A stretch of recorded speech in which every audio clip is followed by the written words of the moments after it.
Welcome to the Karen Kenney Show. Hey, you guys, welcome to the Karen Kenney Show. I'm super duper excited to be here today. And I'm just going to dive right in. I'm going to get right to the heartbeat of this sucker. I'm going to get right down to what we're talking about today. And I'm going to call this Focus on What Matters. Focus on what really matters. And let me tell you how the inspiration for this episode came. So if you've been following or paying attention to my social media posts, you may have seen several things in the past couple of weeks. One is that two of my aunties, my auntie Dolly and my auntie Connie, have passed away. They have transitioned out of their bodies. But all the love they gave and received and all the lives they touched, their spirit lives on in so many people. They're remarkable women, both of them. So I had two aunties die. And then it was also my 12-year anniversary with my sweetie. And I posted online a picture of us, which is like, it's like a rare picture, meaning that we're both like, we cleaned up pretty good. Okay. So I'm wearing a dress. And at the time, it was the only dress that I owned. I bought another dress at the time after this picture was taken. So I now have two dresses, but the new one, quote unquote new, it's now like 4 or 5 years old. It still has a tag on it. I've never worn it. Oh, so I have this one dress and I wear it for everything. Funerals, weddings, whatever. But it's complicated because if there's ever like a funeral in the winter, like I have no way to, like, I'm just not good at the girly stuff and figuring out how do I accessorize this? Like, what shoes would I wear? The only shoes that would even be remotely like workable or doable with this dress are like these little open-toed things. And so a lot of times I'll wear flip-flops or whatever. Like I don't worry too much about that stuff, but I'm like, okay, I have this funeral to go to and I kind of have no clothes like to really wear. And I'm like, I don't really have any black pants. All I have are black jeans. Most of my black jeans already have like holes in them, like, rips, like, how you buy, they're all Levi's, right? So I have all these Levi's and all my black ones have like holes in them. And so I was saying to somebody, oh, I'm going to have to go to the store and like buy some pants or something. Otherwise I'm going to have to wear my jeans. And they were like, don't wear jeans. And I wrote back, well, I don't really get too hung up on what other people are going to think about me and my attire at funerals, right? So it sparked this whole conversation. And it was really fascinating. So I was talking to my sweetie about it. And I was telling him that many years ago, so there was a lot of like roads into how this subject matter came up. And I'm going to get to the part on focus on what matters. So as we were going back and forth and talking about clothes and what people wear and all these things, I remember a Facebook post that I saw a couple of years ago. And it's a guy I knew from Lawrence. And not sure if he had just come from a funeral. I don't remember the backstory 100% correct, but the post was about what people wear to a funeral and how something like, I'm paraphrasing. So this may have been from the comments and not from his original post, but the theme seemed to be from a lot of people that like comments like this, like, oh my God, my mother would roll over in her grave if she saw somebody showing up into a funeral, not wearing a dress or a suit or dressed appropriately or blah, blah, blah, blah, blah, blah, blah. It's so disrespectful, like all these things. And I was just sitting there like, and I'm like one weirdos, right? Like I'm in the comments and I'm like, okay, here's how I see this.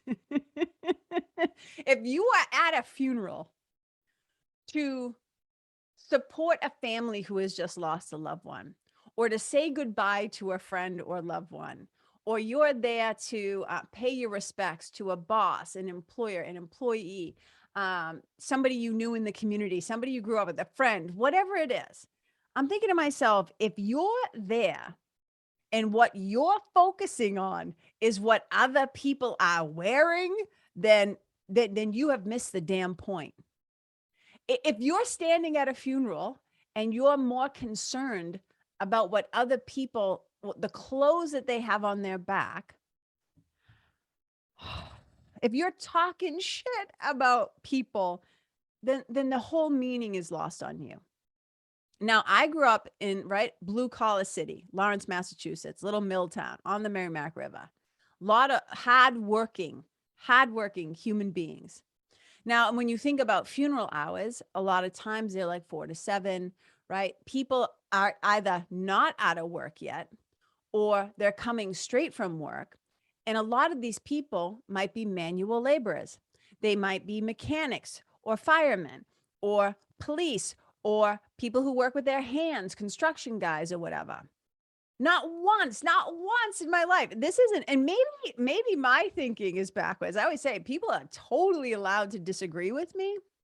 But when I look at this through the lens of a spiritual perspective, I would much rather have a guy show up with paint on his hands, grease under his fingernails, wearing his work clothes, wearing his car hats, wearing something that maybe isn't quote unquote up to traditional funeral standards, but the fucking guy showed up. He showed up. He's there. He's in the room. He made the time. Maybe he asked permission to like leave work early, whatever. So what I'm focusing on is he there? Did he make the effort? Did he show up out of respect, knowing, hey, I'm going to have to come right from work? I might not have time. And this is the other thing too. We don't know what people's personal situations are. What if they're going through a divorce? What if they're going through something major that we have no idea about? Maybe they can't afford to have nice suit or a tie or shiny shoes. And I'm just thinking, why are we so focused on the shit that doesn't really matter? I don't really have a ton to say more than this. Can we please look at the heart of the situation, the intention? When we stand around judging other people, attacking other people, placing what our expectations on what is proper or right or good or whatever. And I was thinking about this, and my sweetie and I, he said, it's not that we don't care about respect or that we don't care about tradition, but to me, it's not a sign of disrespect to show up and maybe not be in apparel that other people deem like is not fitting or whatever. I'm always looking at, because let me tell you this about a person, as a person who's been to a bunch of funerals, as a person who lost a mother like very young. And I can remember the funeral so clearly, like where some people were sitting. I don't remember every single thing because I was clearly still in shock, but there are some things that really pop out to me. All I really cared about was how many people were there. The people that showed up to show their respect to my mother, to show their love and respect and support for me and my sister and the family, to my other siblings, to my aunts and uncles, to my cousins who had just suffered, her friends, this horrific loss. I could give two shits if somebody had shown up in shorts and a Hawaiian shirt. As my sweetie and I were joking this morning. He's like, if somebody shows up in a bikini, but they're there, that's what I'm banking on. Like, that's what I'm paying attention to. We were kind of chuckling about it. And so I just think sometimes we get it backwards. I think we place attention and focus on shit that doesn't even really matter. And it kind of falls in line with, and I'm willing to be the weirdo here. I'm willing to be the one with the unpopular opinion. I'm not saying if you have the means to show up, and look nice. I always say, like, you don't have to show up looking like a bum. Like, you know what I'm saying? Like, you can put some intention and energy into it. But I'm not somebody who places a lot of what's the word? Importance, I guess, on clothes. I don't come from the school of thought that because you're dressed better, you do your job better. Like this concept of like having to wear suits and oh my God, if I had to wear pantyhose, if I had to wear nylons, I don't even know. I don't even know what I would do. I would lose my fucking mind if I worked in a job where expected me to show up wearing heels and like those kind of clothes. And look, I'm not talking to the fashionistas out there. I know there's a whole psychology around clothes, and what you wear affects you, just like the colors that you wear. Like I get it. And I'm all for it. If you're somebody who loves to dress to the nines, if you love to dress up, if you feel powerful and amazing in nice, fancy clothes, you want to go to the dry cleaner and drop off your shit and get it ironed. And like, what I'm like, have at it. I'm not making fun of you either. I think you got to go with what works for you. But I'm just saying there are times, like if there's a wedding, if there's a christening, if there's a funeral, any time when there's a time when people are, excuse me, gathering. But seriously, like at a funeral, I just remember reading that post and how many people, I mean, there were like a shit ton of comments. And a lot of them were like old school people saying it's so disrespectful. You should always be dressed. It's a sign of respect. I'm like, no, you know what the sign of, and I shouldn't say no. Maybe that's true for them. But for me, you know what the sign of respect is that you showed up to show your respects. And the clothes you have on your back do not matter. You know how many times I've worn flip-flops to weddings? Do you know how many times that I've like, and again, it has nothing to do with my love for them, my respect for them or whatever. I just don't like cramming my feet into heels. I don't think it's necessary. You know, I kind of follow, I'm like a jeans and t-shirt and hoodie and sneaks kind of, you know, sneak is a like, sneak is the way that I roll. Hello, look at me right now. Are you looking at me? I look like top bun getting shit done in my hoodie. I just don't think there's so many things in this world that just don't impress me. They're just not that important. I'm not saying they shouldn't be important to you, but I do think we should cut each other a little slack. So again, if you find yourself at a funeral and where you're placing your attention and your energy is talking shit about other people for what they're wearing and worrying about like whatever meaning you've assigned to that, it might be time to check yourself before you wreck yourself. So here's the invitation. Where maybe in your own life, and this is something that I do too, when I find myself starting, like feeling the desire to complain, the desire to bitch or moan or be whiny about something, right? When I start to realize like, oh, I'm placing either my expectation or I'm projecting, right, my own meaning onto things. If we don't have like a mechanism in place, if your mind is not trained, if there's no mind training, if there's no ability to pause, to like recognize, oh, that's a fucking crazy thought. Like I might want to just stop and contemplate, take a look at, right, the thoughts that I'm having right now, because that's when you are being held hostage by the ego. In that moment, when I have the desire or the, what's the word I'm looking for? Shoot, I can't think of the word I'm trying to think of. But when I find myself, when I catch myself, when I have that momentary awareness, when my mind comes back from a detour into fear and it's like, and we're back. And I recognize I have a moment of clarity. There's like a holy instant where I recognize like, oh, I was just judging my brother or sister. When I find that little desire like creep up to be special, this is what the ego's trying to do. So we're always asking in A Course in Miracles. I love this thing. Would you rather like be held hostage by the ego? Are you held hostage by the ego, or are you being a host to God? So I know that if I'm sitting there in my mind talking trash about somebody else, right, I am being held hostage by my ego.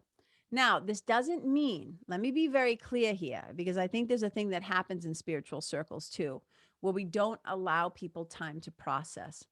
So I might realize like, oh, a button has been pushed, or I've been quote unquote triggered by something. And it's never something out there. It's something in my own subconscious. It's something in my own mind that gets triggered. And if I don't have the ability to stop and recognize that it's happening, it's going to be full steam ahead into this leaving a shit show in my wake. So in A Course in Miracles, when it says that when you are judging a brother or sister, what you're really doing is attacking them. And then they take it a step farther and they say, you are murdering them. And this is why I often say, you might not be inflicting physical harm or physical violence on another human being, but you have been acting like a serial killer in your head all day long. So I try to keep a close eye on that. Not like, look, some crazy shit gets through, right? Some crazy shit like slips through the grasp and you're like, oh man, I can't believe it. But what I'm trying to say is there might be a moment where you need to process the feeling, because I'm not interested in sucking it up and stuffing it down anymore either. But so sometimes something might come bubbling up into your consciousness, into your awareness, but it's coming up out of the darkness into the light for healing, for your healing. But sometimes we realize, oh, I'm projecting my shit onto somebody else. That's mine to own. Like that's my work to do. And sometimes, right, we might have to verbally process something. We might have to say some things and get something off our chest. And then like let that energy and I'm not saying say it directly to other people, like find your safe person, whether that's your therapist, your mentor, your sweetie, your best friend, whatever. Have a safe, sacred spot where you can let those feelings, the rage, the anger, the whatever, the thoughts of separation, your fear, like whatever it is, having a safe container to talk that out and talk it through so that you can return to love. So this is just an invitation for us to take a look at the meaning that we're assigning to things, the expectations we're placing on other people, the places where we have these old, outdated, perhaps traditions or whatever. Again, I'm not saying show up and look like a bum, but let's also not judge people who show up making an effort to love others. They just might not look the way that you would prefer, because that's one of the things that the ego does. It shows up with its preferences, with its opinions, with its rules and its laws of how you think the world should be and other people should be and blah, blah, blah, blah, blah, blah, blah. But we need to focus on what really matters. And here's the thing. I have a lot of respect for blue collar people. You know, it's where I come from. So I'm never going to turn my nose down. I'm never going to look down at them. And I hope I'm using that word never. And I try not to use words like never in always, but I can't imagine there's going to come a time when I look at somebody and I think, wow, he showed up in his car hats at the funeral. Like, I just don't think that thought will ever fucking cross my mind. So if you find that maybe in your life you've been focusing on something or someone in a particular way where maybe your perception is skewed, or you're looking at something and you're kind of bitching and moaning about something, or, you know, attacking in a way where it's like, why have you lost the point? Is the point lost on you? Have you missed the meaning here? And it doesn't make you bad. This is the other thing. The ego, when you're going through a growth spurt, or when you're changing and transforming and you're learning new ways of thinking and doing and being, the ego loves to make you bad and ashamed and guilty or whatever. So I never say these things to be like, well, you're bad if you do that. All I'm ever interested in is perhaps showing another way of looking at something, a different point of view, to contemplate, to think about, to kind of like roll around in your hand a little bit. You know, those ceramic balls that have like the sounds in them? They're like for hand dexterity, and they sometimes are coated in enamel, and they have like red dragons or red birds or whatever on them, and you can like roll them around in your hands. That's kind of like what I like to do sometimes with my beliefs and my opinions and the things that I've held on to. I like to hold things a little bit more loosely. And I'm going to do a whole episode on this about being able to hold two opposing views at the same time. Can we be dexterous enough and flexible enough and open-minded and open-hearted enough to hold that two things might be true, right? Because I think it's really important. So I know this is kind of a quirky episode, but it was on my heart. And I listen to my spiritual team, and when they come in hot, I'm like, yeah, I want to talk about this, because I think that we put importance on external things when what really matters is the internal, is the love, that is being shown, the love that is being given, the love that is being received. And sometimes those things come in unexpected packages.